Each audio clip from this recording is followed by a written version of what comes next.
Hi there, welcome back. In this video we are going to learn about IP classes, IP address classes. In class A we will have the IP range from 1.0.0.1 to 126.255.255.254. In one single network we will able to assign 16 million host means a computer, all right, computer, laptop, mobile, etc, whatever it is. It should be a network device, that's all.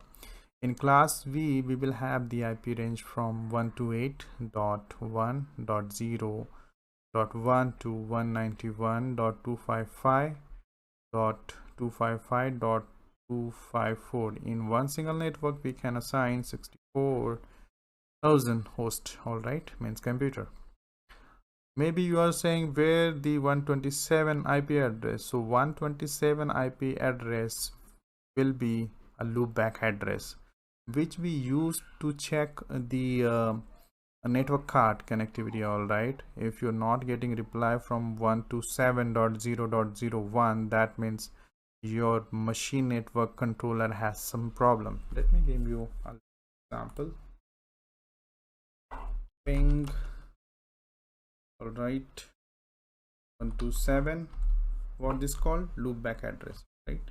127.0.0.1. all right, I'm getting reply. That means my TCP/IP control working fine. Class C IP address range 192.0.1.1 to 3.255.254.54. In one single network you will able to assign 254 host, that means computer, right, or you can say network devices. In class D, this IP range used in multicast.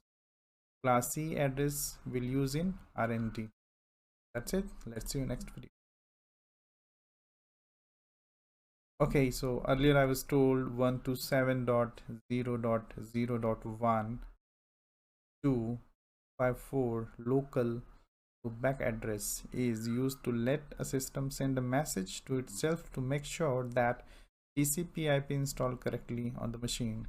That means, as I mentioned earlier, if you're not getting reply when you're typing 127.0.0.1, getting timeout, that means something bad with your network controller.